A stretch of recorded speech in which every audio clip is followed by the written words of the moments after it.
अस्सलामुअलैकुम। मेरा नाम मोहम्मद मज़हर आज़म है और मैं डाव मेडिकल कॉलेज में सेकेंड ईयर एमबीबीएस का स्टूडेंट हूँ। जो आज हम नया टॉपिक स्टार्ट करने जा रहे हैं दैट इज़ एड्स। कि एड बीमारी है क्या और इसके सिम्टम्स क्या होते हैं, इनको हम ट्रीट कैसे करते हैं और इससे हम प्रिवेंट कैसे कर सकते हैं। एड एक ऐसी बीमारी है जो HIV इन्फेक्शन की वजह से होती है। दैट इज़ एक HIV वायरस होता है, वो आके आपको इन्फेक्ट करता है। ठीक है, मैं थोड़ी 2-3 बातें बता दूँ जो फेडरल की हैं और यहाँ पर मेंशन करना ज़रूरी थी। ख़ास तौर पे ये जो प्रोसेस हो रहा था, इसमें जो एक अटैचमेंट का प्रोसेस था ना, इस अटैचमेंट में जो आपका ग्लाइकोप्रोटीन होता है ना, कौन सा अटैच होता है। हमने बात की ना कि भाई यहाँ पर हमारे जो वायरस होता है HIV वायरस, इसके ऊपर ग्लाइकोप्रोटीन होते हैं। तो जो अटैचमेंट करता है ना किसी रिसेप्टर के साथ, वो होता है ग्लाइकोप्रोटीन 120।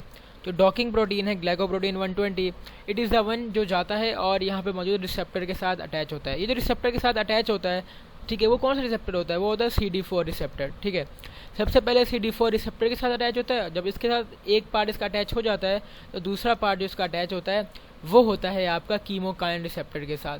तो ये MCQ का इंपॉर्टेंट पॉइंट है कि जो आपका HIV वायरस है उसका कौन सा प्रोटीन अटैच होता है, दैट इज़ द ग्लाइकोप्रोटीन 120। ये जो है डॉकिंग प्रोटीन भी कहते हैं जिसको, ये आपका अटैच होता है CD4 रिसेप्टर के साथ। जो CD4 रिसेप्टर होता है वो कहाँ होता है, वो हेल्पर T लिम्फोसाइट्स के ऊपर मौजूद होता है। ठीक है, और उसके बाद ये किससे अटैच हो जाता है, इसके बाद ये अटैच होता है आपका कीमोकाइन रिसेप्टर से, कीमोकाइन रिसेप्टर से। ठीक है, तो बस ये एक्स्ट्रा बातें थी, बाकी सब कुछ सेम है फेडरल के अंदर भी जो आपकी इस बुक में लिखा हुआ है। और एड्स की बात करते हैं। कह रहे हैं in the beginning of HIV infection, जब ये बीमारी स्टार्ट होती है, symptoms appear for a short duration like fever हो जाता है। अच्छा, ये बात कर रहे हैं कि एड्स के अंदर जो सिम्टम्स होते हैं ना वो वेरी करते हैं। जो एड्स की बीमारी है ना, एड्स की बीमारी हम इसको नॉर्मली 3 स्टेजेस के अंदर डिवाइड कर देते हैं। ठीक है, ठीक है, वो स्टेजेस कौन से हैं मैं वो बताता हूँ। ठीक है, और फेडरल के लिए वो बहुत इंपॉर्टेंट है, मतलब हमारे लिए भी इंपॉर्टेंट है वो MD कैट के लिहाज से। और अगर इंटर के बच्चे हैं तो जो इसमें बातें लिखी हैं आपने सिर्फ वो पढ़नी है जो मैं एक्सप्लेन करूँगा। कह रहे हैं in the beginning of HIV infection, जब शुरू में इन्फेक्शन में सिम्टम्स आते हैं, जैसी बीमारी होती है शुरू में सिम्टम्स आते हैं। सिम्टम्स क्या, निशानियाँ आती हैं, वो कौन सी हैं, और वो थोड़े टाइम के लिए आती हैं और फिर वो तकरीबन 6 हफ्ते से लेके 9 महीने तक गायब हो जाती हैं। क्या, शुरू में सिम्टम्स आते हैं और जो 6 हफ्ते से लेके 9 महीने तक सिम्टम्स फिर गायब हो जाते हैं। वो सिम्टम्स कौन से हैं, फीवर होता है, फ्लू होता है, हेडेक होता है, आपकी बॉडी पर रैशेज़ वगैरह आ जाते हैं आपको। ठीक है, इसके बाद इचीनेस होती है आपको, यानी कि खारिश वगैरह होती है। ये सारे फेडरल के पॉइंट्स हैं ये वाले। ठीक है, कि रैशेज़ आ जाते हैं, इचीनेस होती है, लेकिन फीवर होता है, फीवर के साथ चिल्स यानी सर्दी भी लगती है। तो फीवर है, लेकिन फ्लू है, हेडेक है, appears within the duration of 6 weeks repeatedly and then a person can infect others। कह रहे हैं अगर ये जो सिम्टम्स हैं अपीयर होते हैं within the duration of 6 week, जैसे ही आपको वायरस ने इन्फेक्ट किया है तो 6 हफ्ते के अंदर आपको यह आ जाएंगे ये सिम्टम्स। और उसके बाद फिर क्या होगा, आप लंबे अरसे के लिए एसिम्टोमेटिक हो जाओगे। एसिम्टोमेटिक का मतलब है कि आपके अंदर बीमारी मौजूद होगी बट आप लंबे अरसे के लिए अपने सिम्टम्स शो नहीं करेगी। वो जो एसिम्टम वाला स्टेज है ना, एसिम्टोमेटिक स्टेज, वो 9 मंथ्स तक कंटिन्यू रह सकता है, 9 मंथ्स या उससे ज़्यादा तक। तो 9 मंथ्स या उससे ज़्यादा तक एसिम्टोमेटिक स्टेज कंटिन्यू हो जाता है। और जो कंटिन्यू हो जाता है ना, इसमें होता तो बंदा एसिम्टोमेटिक है बट कैरियर है। कैरियर का मतलब है उसके अंदर वायरस मौजूद है, वो इस वायरस को दूसरों को भी फैला सकता है। ये कैसे फैलाता है हम इसको डिस्कस करेंगे आगे।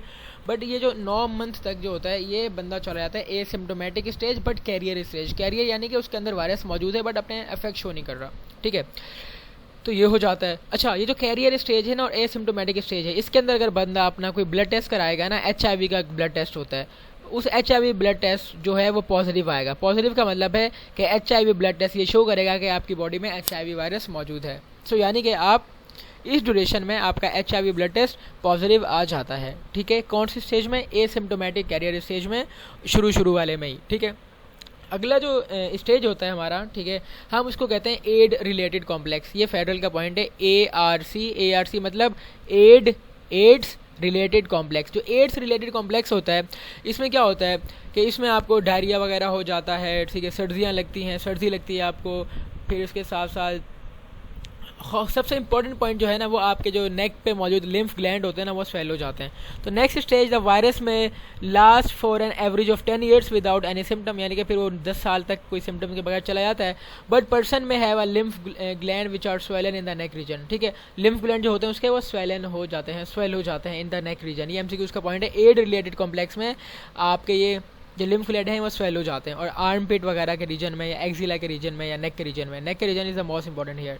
वाइल इम्यून सिस्टम वीकेंड, जैसे फिर क्या होता है, immune system Aahista Aahista week होता जाता है। जब इम्यून सिस्टम वीक होता जाता है ना, कहते हैं कि एड कोई खुद बीमारी नहीं कराता, बट एड की वजह से जो आपकी इम्यूनिटी वीक हो गई है, तो इससे ना बाकी बीमारियों को मौका मिल जाता है अटैक करने का, बिकॉज आपका सिस्टम जो है बॉडी का, अब वो उनके खिलाफ अपने आप को बचा नहीं पाएगा। तो जब इम्यून सिस्टम वीक हो जाता है ना, तो आपकी बॉडी को बहुत सारे इन्फेक्शन होते हैं, जिनमें टीबी बहुत कॉमन हो जाती है, निमोनिया होता है, और कैंसर जिसको कैपोसी सार्कोमा कहते हैं। और कैपोसी सार्कोमा जो है ना, वो आपके स्किन का कैंसर है, ठीक है। तो ये आपने याद रखना है, कैपोसी सार्कोमा बहुत इंपॉर्टेंट है कि कैपोसी सार्कोमा हो जाता है किस में, आपको अगर एड्स हो जाए तो, ठीक है। इसके साथ साथ आपको निमोनिया हो सकता है और टीबी हो सकती है में अकर। सम अदर वायरल इन्फेक्शन अकर लाइक हर्पीज़ वायरस हो जाता है आपको, इन्फ्लुएंजा वायरस, ठीक है, यानी फ्लू, हर्पीज़ और फ्लू भी। लेकिन ये कैपोसी सार्कोमा जो कैंसर है, स्किन का कैंसर है, निमोनिया और टीबी, हर्पीज़ और इन्फ्लुएंजा, ये आपने बातें याद रखनी है, ठीक है। सम अदर वायरल इन्फेक्शन में अकर, ये इसकी बात हो गई। फाइनली इम्यून सिस्टम इतना वीक हो जाता है due to destruction of T lymphocytes, ठीक है, कि आपका वेट लॉस शुरू हो जाता है। वेट लॉस क्यों हो रहा है, आपको डायरिया हो रहा था, किसके अंदर, एड रिलेटेड कॉम्प्लेक्स में आपको डायरिया शुरू हो गया था। एमसीक्यूज़ का पॉइंट याद रखना है। सो एड रिलेटेड कॉम्प्लेक्स में जब आपको डायरिया स्टार्ट हो गया था, तो अब आप एंड स्टेज पे आ गए हो, जिसको हम कहते हैं फुल ब्लोन एड्स। आखिरी स्टेज क्या है, फुल ब्लोन एड। हमने 3 स्टेज पढ़े।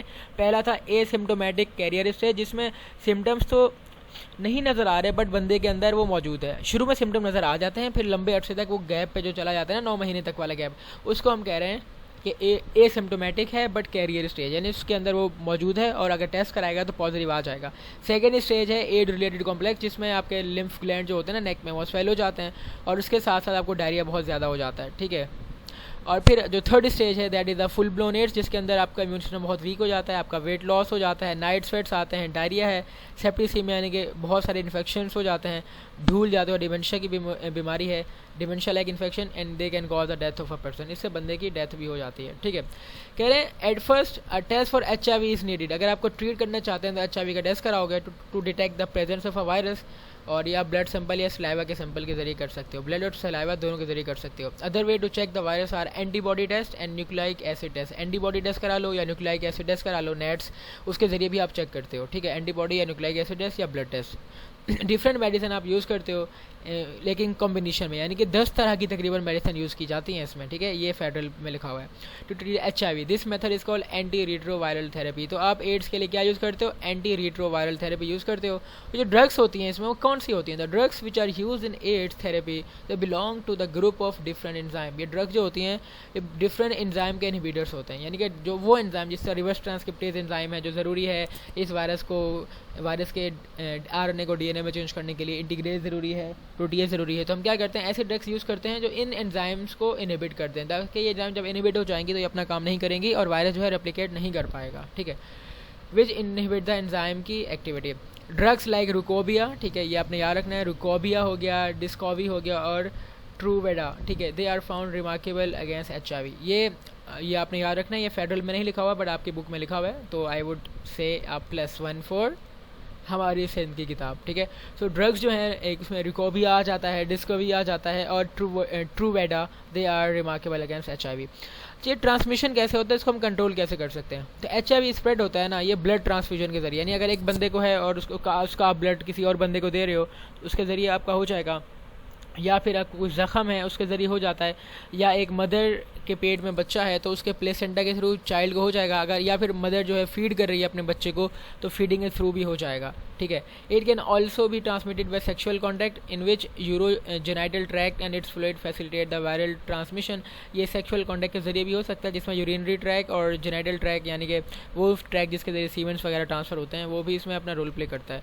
और वो बंदा दोज हु शेयर और वैक्सीनेट थ्रू अनस्टेराइल सिरिंजेस, वो अगर आप अनस्टेराइल सिरिंज वगैरह यूज़ करोगे ना, जिसको क्लीन नहीं किया गया और किसी और ने यूज़ किया और आपने उसी सिरिंज को यूज़ कर लिया है, तो आपको हो सकता है, ठीक है।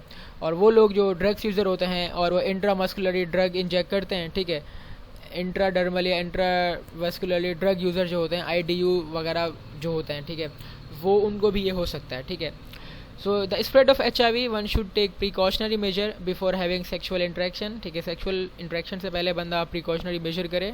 These can be different measures like using a safety procedure, इसके साथ साथ remain intact with religious teaching, because इस्लाम की टीचिंग को आप फॉलो करोगे तो आप अपनी सफाई का भी ख्याल रखोगे और ये इमोरल सेक्सुअल जो कॉन्टैक्ट हैं आप इनसे भी महफूज रहोगे।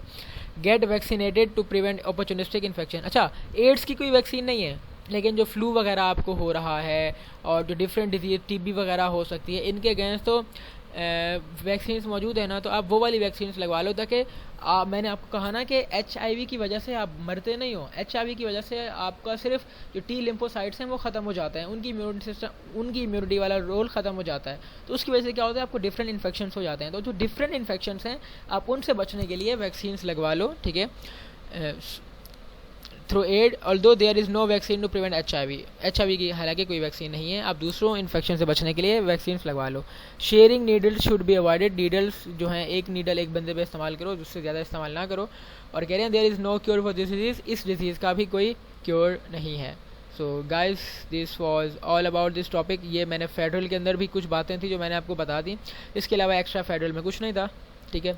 सो मैं उम्मीद करता हूँ कि आपको ये वीडियो पसंद आई होगी। अगर वीडियो पसंद आई है तो इसे ज़रूर लाइक कीजिएगा, शेयर कीजिएगा, और फिर अब मिलते हैं नेक्स्ट वीडियो में जिसमें we will be discussing about, मैं इस टॉपिक से पहले वायरल डिजीज़, बिकॉज ये हमारे MD-CAT का अभी का पार्ट नहीं है, बट मैं इनको ज़रूर डिस्कस करूँगा।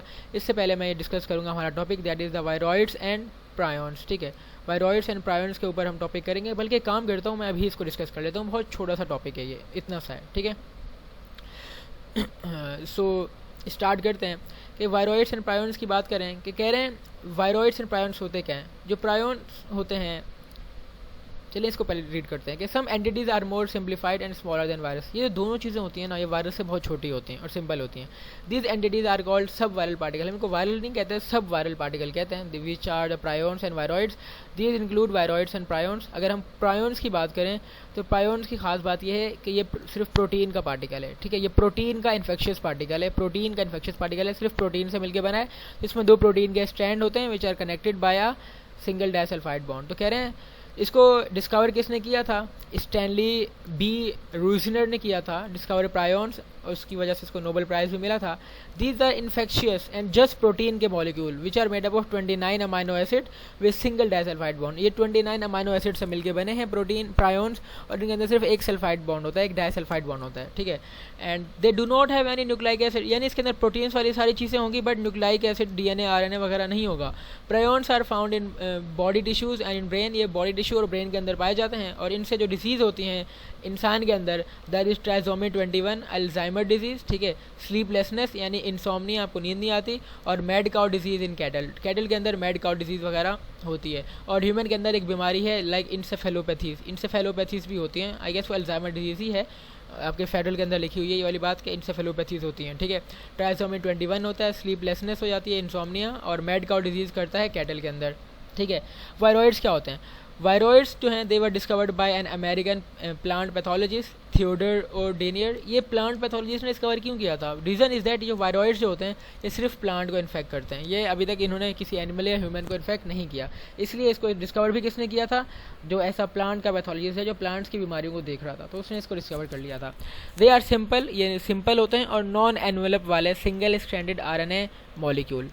ये क्या होते हैं, ये सिंपल होते हैं और इनका कोई एनवेलप नहीं होता, और सिंगल स्ट्रैंडेड RNA वाले मॉलिक्यूल्स होते हैं with some double stranded region. होते तो सिंगल स्ट्रैंडेड RNA मॉलिक्यूल्स हैं, लेकिन कहीं पर ये क्या होता है कि इसकी इस तरह फोल्डिंग हो जाती है, तो इस फोल्डिंग की वजह से एक कॉम्प्लीमेंट्री रीजन बन जाता है जहाँ पर ये डबल स्ट्रैंडेड हो जाते हैं, but normally they are single stranded, ठीक है। तो क्या कह रहे हैं कि normally they are single stranded, but कहीं कहीं पर डबल स्ट्रैंडेड रीजन भी मौजूद होते हैं वायरॉइड्स के अंदर। They can be transmitted by pollens और सीड्स, पॉलेंस और सीड्स के जरिए ट्रांसफर हो सकते हैं। जो smallest viroid discovered so far is 220 nucleotide long, while the smallest non virus causing infection are around 2000 basis in size. कह रहे हैं वायरॉइड इतना छोटा होता है, जो इसका सबसे छोटा पार्टिकल है ना वो 220 न्यूक्लियोटाइड से मिलके बना है, ठीक है। जो RNA है इनका वो 220 न्यूक्लियोटाइड से मिलके बना हुआ है, किसका, वायरॉइड्स के सबसे छोटे पार्टिकल का। बट जो सबसे छोटा वायरस है आपका वो 2000 बेसिस से मिलके बना है, जो सबसे छोटा वायरस है उसके अंदर 2000 बेसिस होते हैं। तो ये बात शो करती है कि आपका जो वायरॉइड्स होते हैं वायरस से बहुत छोटे होते हैं। वायरॉइड्स क्या करते हैं, ये नया RNA बनाते हैं अपने ही जीनोम से, ठीक है, बाय यूजिंग होस्ट की एंजाइम कॉल्ड आरएनए पॉलीमरेज। ये क्या करते हैं, अपना आरएनए बनाते हैं अपने ही आरएनए को यूज़ करके, बट जो एंजाइम यूज़ करते हैं वो अपना यूज़ नहीं करते बिकॉज इनके पास नहीं होता, बल्कि ये एंजाइम जो यूज़ करते हैं ये यूज़ करते हैं अपने होस्ट का। The potato spindle tuber viroid, potato spindle tuber viroid तो एक वायरॉइड का नाम है, identified as the first viroid and now जो स्पीशीज़ हैं वो 33 तक पहुंच गई। सबसे पहले जो था ना, जो वायरॉइड डिस्कवर किया था, जो हमारे प्लांट पैथोलॉजिस्ट थियोडर ओडिनियर ने किया था, that was the potato spindle tuber viroid. अब जो है इसकी तादाद बढ़ के 33 हो गई है कि 33 तरह के वायरॉइड्स डिस्कवर हो चुके हैं। Viroids do not interrupt protein synthesis but they only replicate and produce specific RNA molecule. ये प्रोटीन सिंथेसिस का कोई मसला नहीं करते, ऐसा नहीं है कि प्रोटीन सिंथेसिस के अंदर आके अपनी मतलब कोई मसला करते हैं कि नहीं मेरे आप वायरल प्रोटीन जो है ये बनाओ। ये प्रोटीन सिंथेसिस के अंदर ये कोई काम ही नहीं करते, बस ये अपना क्या करते हैं, अपने आरएनए की कॉपी बनाते जाते हैं। Viroid cause plant disease and infect plant show distorted growth. ये जिस प्लांट को इन्फेक्ट करते हैं उन प्लांट्स के अंदर उनकी जो ग्रोथ होती है इट गेट डिस्टॉर्टेड, यानी कि वो ख़राब हो जाती है। There is no evidence of human disease cause by viroids. तो वायरॉइड्स की वजह से अभी तक जितनी भी डिजीज़ हुई हैं उनमें ये नहीं देखा गया कि कोई ऐसी डिजीज़ नहीं है जो कि वायरॉइड्स ने की हो ह्यूमन्स के अंदर, ठीक है। सो ये हमारा प्रायोन्स एंड वायरॉइड्स का टॉपिक था और जो मैंने कवर कराया है सिंध से, और इसके साथ साथ मैंने जो अगर फेडरल की भी बात थी वो भी मैंने बता दी, हालांकि ऐसा कुछ नहीं है, यही बातें आपकी फेडरल के अंदर भी मौजूद हैं। मैं उम्मीद करता हूँ कि आपको ये वीडियो पसंद आई होगी। अगर ये वीडियो पसंद आई है तो इसे ज़रूर लाइक कीजिएगा। इंशाल्लाह हम मिलेंगे इस चैप्टर की लास्ट वीडियो के साथ और फिर उसके बाद एक और वीडियो बनाएंगे जिसमें हम इस चैप्टर के एमसीक्यूज़ को सॉल्व करेंगे। अगला टॉपिक हमारा वायरल डिजीज़ होगा। फिर जब तक के लिए मिलते हैं नेक्स्ट वीडियो में, तब तक के लिए अल्लाह हाफ़िज़।